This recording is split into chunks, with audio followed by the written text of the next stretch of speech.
सभी दर्शक भाई बहनों को नमस्कार, जय श्री कृष्णा, प्रणाम। कहां से देखें आमदनी, जन्म कुंडली में आमदनी का आधार जानने के लिए हमें आज इस विषय को जरूर जानना चाहिए। जन्म कुंडली में जो 11वां घर है उसे आमदनी का घर कहा जाता है। 11वें घर में बैठा हुआ ग्रह बताएगा आमदनी का प्रकार क्या है। जैसे 11वें घर का स्वामी जन्म कुंडली में मान लीजिए 9th हाउस में बैठा हो। 9th हाउस क्या है? धर्म, शिक्षा, ज्ञान, कुल परंपरा। अर्थात यदि 11वें भाव का स्वामी 9th भाव के स्वामी के साथ युति करे तो समझना चाहिए कि व्यक्ति को धर्मनिष्ठा, मंदिर, किसी विशिष्ट एनजीओ इत्यादि से लाभ होगा।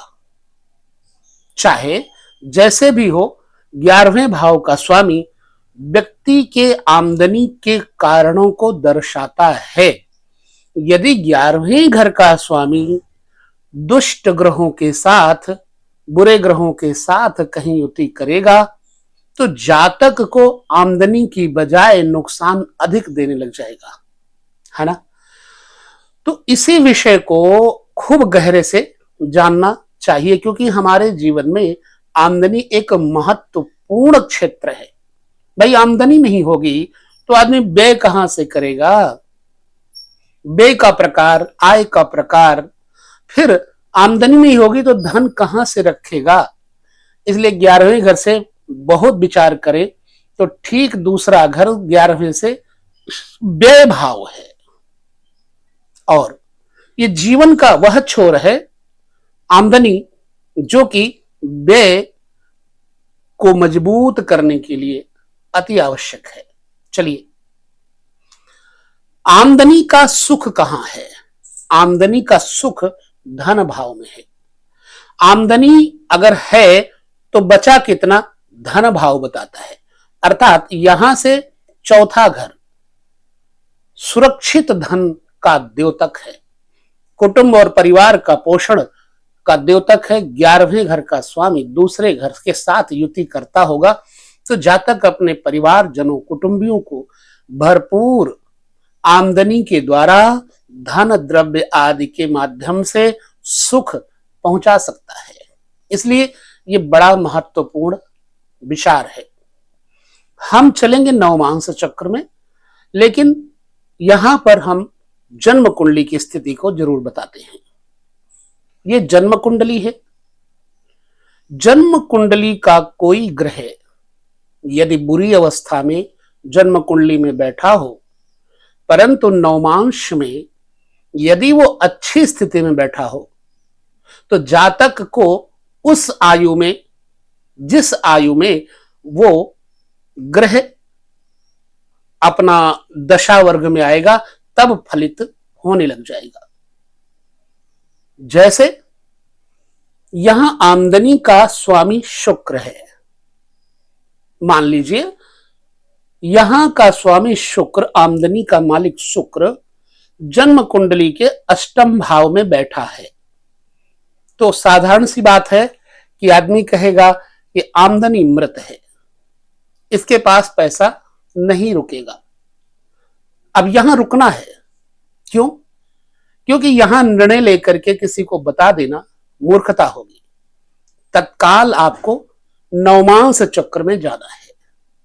वो देखना है कि शुक्र किसके नवमांश में बैठा हुआ है। मान लो शुक्र बृहस्पति के नवमांश में बैठा हुआ है, मतलब बृहस्पति की राशि में धनु में बैठा हुआ है नवमांश चक्र में, तो नवमांशेष जो आय भाव का नवमांशेष होगा वो बन जाएगा बृहस्पति।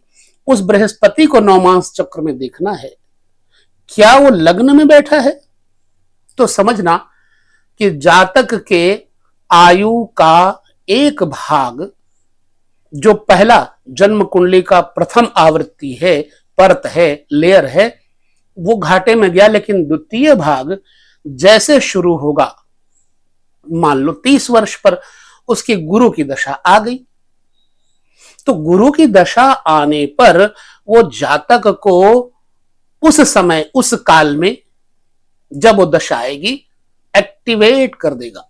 अतः जातक का द्वितीय भाग जीवन का परिपूर्ण सुखमय होगा। चलिए इसी बात को हम आगे श्रृंखला में लेकर चलते हैं। जन्म कुंडली के 11वें भाव का स्वामी जिस घर में बैठा होगा उस घर से आंकड़ा लगा लेते हैं। मान लीजिए कि 11वें भाव का स्वामी 12वें भाव में बैठा हो। 12वां घर क्या है? यहां से कोर्ट, कचहरी, हॉस्पिटल का विचार किया जाता है। इसका मतलब है कि जातक को कोर्ट, कचहरी, हॉस्पिटल से आमदनी भी होगी, क्योंकि 11वें घर से दूसरा भाव 12वां है, इसलिए 11वें का धन भाव दूसरा यानी 12वां घर हो गया। तो कोर्ट, कचहरी इत्यादि से, गंदे कामों से, मतलब काटने छाटने के कामों से, मांस इत्यादि विक्रेता विक्रय से इस व्यक्ति को लाभ होगा, आमदनी होगी। यही अगर आमदनी का स्वामी लग्न में बैठ जाए तो जातक को पूर्व दिशा से, अच्छे परंपराओं से युक्त राज्य स्तर से, सरकारी क्षेत्रों से, स्कूल कॉलेज से, प्रशासन अधिकारों से इसको लाभ होगा। मान लो यहां का स्वामी बृहस्पति की राशि में बैठा है, तो बृहस्पति क्या है? धर्म आचरण है, शिक्षा दीक्षा है, पांडित्य कर्म है, तो इसे पांडित्य कर्म से लाभ होगा, शिक्षा दीक्षा से लाभ होगा। कई दिशाएं जाती हैं। न्याय, आईएएस ऑफिसर वगैरह के माध्यम से इसको लाभ होगा, न्याय प्रियता से होगा। इसी तरह अगर 11वें भाव का स्वामी कुटुंब भाव द्वितीय भाव में बैठा हो, तो द्वितीय भाव क्या है? धातुएं हैं, चांदी, सोना, धान्य इत्यादि। तो चांदी, सोना, धातु इत्यादि से यह व्यक्ति व्यापारिक लाभ लेगा। अभी हम नवमांश चक्र में नहीं गए हैं। 11वें भाव का स्वामी अगर तीसरे घर में बैठा हो तो जातक को छोटे मोटे वाहनों से, जो प्रेस के काम से, पत्रकारिता के कार्य से लाभ होगा। तो चौथे घर में बैठा है तो भूमि से, दूध से, गौओं से, गौशाला से लाभ होगा, मातृपक्ष से लाभ होगा, नदियों से फायदा होगा, नदियों के व्यापार से फायदा होगा। पंचम में बैठा है तो धर्म, कर्म, आचरण, पुत्र इत्यादि तथा शिक्षा क्षेत्र आदि से इस व्यक्ति को लाभ होगा। अगर 11वें भाव का स्वामी छठे घर में बैठा है तो छठा भाव रोग, ऋण, शत्रु है, डॉक्टरी आदि से इस व्यक्ति को लाभ होगा, ब्याज से लाभ होगा, ब्याज के पैसे से फायदा होगा। क्योंकि छठा घर रोग है तो रोगों का डॉक्टर बनकर के फायदा कमाया जा सकता है। ऋण है, सूत्र समझिए, तो सूद और ब्याज के काम से इसको फायदा हो सकता है। 11वें घर का स्वामी अगर छठे बैठा होगा, ठीक। अगर 7वें में बैठा हो तो सांझे व्यापार से, कपड़े इत्यादि के व्यापार से, कॉस्मेटिक्स के व्यापार से, स्त्रियों के संबंधित श्रृंगार आभूषणों के व्यापार से इसको लाभ होगा।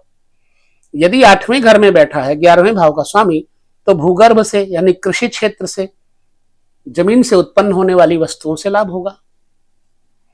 9वें में बैठा है तो पुनः मैं कहूंगा धर्म, आचरण, कुल परंपरा, अपनी राजसी ठाट बाट से उसको रह करके धर्म आचरण से लाभ होगा। और फिर कर्म में बैठा हुआ होगा एकादशेश, तो व्यापार से जिस राशि में बैठा है, मान लो बुध की राशि में यहां बैठा है तो बुध व्यापार है, बुध के जो व्यापार हैं जैसे दवाइयों का काम हो गया, बुध हरे कामों से फायदा हो गया, इस तरह से ये फायदा संभावित हो जाता है। और जब एकादशेश 11वें घर में ही बैठा है तो अपने अच्छे ऑफिसरों से, अपने बड़े भाई बहनों के माध्यम से, ठीक है, उसको व्यापार से लाभ होगा, नौकरी से लाभ नहीं होगा। ये तो बात हो गई जन्म कुंडली की। अगर 11वें घर का स्वामी नवमांश चक्र में लग्न के अंतर्गत बैठा हुआ होगा तो जो बताए हैं मैंने अभी, उन्हीं कार्य क्षेत्रों से उस दशा में, उस भाव में लाभ पहुंचाना शुरू कर देगा। मान लो शुक्र है, जन्म कुंडली में छठे बैठा है, बुरा हो गया, लेकिन यहां का स्वामी शुक्र यदि बृहस्पति की राशि में बैठा है, बृहस्पति के नवमांश में बैठा है, नवमांश से बृहस्पति हो गया, तो बृहस्पति धर्म, कर्म, गुरुता, शिक्षा, दीक्षा से रिलेटेड फायदा देगा। आमदनी का सूत्र है। ठीक जैसे मैंने आपको पहले बताया कि जन्म कुंडली में आमदनी का स्वामी जहां बैठा है उसके हिसाब से फायदा होगा, ठीक उसी प्रकार से नवमांश चक्र में आपको देखना है कि शुक्र जो एकादशेश है वो बृहस्पति की राशि में बैठा हुआ है, तो बृहस्पति किस नवांश में है वो देखना पड़ेगा। मान लो शुक्र नवमांश चक्र में धनु में बैठा है और धनु का स्वामी बृहस्पति, बृहस्पति बैठा हुआ है बुध की राशि में, तो उस व्यक्ति को बुध से संबंधित व्यापार से लाभ होगा, स्त्रियों से उचित कार्य से लाभ होगा, बुध कहीं भी बैठा हो। ठीक, ये है जन्म कुंडली में आमदनी के प्राप्त होने वाले कार्य क्षेत्रों के द्वारा लाभ का सूत्र। और फिर नवमांश में यही सूत्र आगे हमको पुनः समझना होगा। लेकिन वीडियो को बहुत बड़ा जब देखोगे तो कुछ बातें समझ में नहीं आएगी, छोटे छोटे वीडियो में आपको बातें समझ में जल्दी आ जाएंगी। तो यहां से आपने क्या समझा, आमदनी का कारण क्या होगा, चाहे वो जन्म कुंडली से आप देख लो, चाहे वो नवमांश कुंडली से देख लो, आमदनी के कारणों का पता आपको लग जाएगा। अब ये सूत्र कितना लागू होता है या आपको अपनी जन्म कुंडली देखनी होगी। जो मैंने बताया है क्या आपको उन क्षेत्रों से एकादशेश लाभ देता है या नहीं, यदि देता है तो समझ लेना कि कुंडली में बताए गए सूत्र राम बाण की तरह काम करते हैं। कहीं ना कहीं आपको इन कार्य क्षेत्रों से लाभ जरूर होगा, इसलिए आमदनी के सूत्र को समझना होगा। और एक चीज, आमदनी के भाव में बैठे हुए विपक्षी ग्रह, मान लो यहां सूर्य बैठा है आमदनी के घर में, तो क्या होगा, आमदनी का कोई मार्ग सही नहीं होगा, नीच कामों से आमदनी होगी और आमदनी होगी बाद में खर्चा पहले हो जाएगा। तो यहां पर भी देखना है कि आमदनी के मित्र ग्रह साथी ग्रह हैं आमदनी ग्रह के साथ कि नहीं है, आयस के साथ में। यदि नहीं है तो समस्या पैदा होगी, यदि हैं, अगर बुरे ग्रह साथ में हैं तो समस्या पैदा होगी और नहीं है तो समस्या पैदा नहीं होती। बस यही है जीवन सूत्र ज्योतिष कुंडली नवमांश कुंडली को समझने के लिए। अगले भाग में हम आपको द्वादश भाव के सूत्र बताएंगे कि द्वादशेश किन कारणों से व्यय करवाता है, द्वादशेश है क्या, द्वादश भाव है क्या, नवमांश चक्र के ऊपर चर्चा करेंगे। तो इस वीडियो को हम यहीं विराम देते हैं। अगले वीडियो में पुनः आपको कुछ एक नया विषय यदि आप जानते होंगे तो ठीक है, हमें बताएंगे, और नहीं जानते तो आपको समझने में विलंब नहीं करना चाहिए। विदा लेते हैं, नमस्कार, जय श्री कृष्ण, प्रणाम।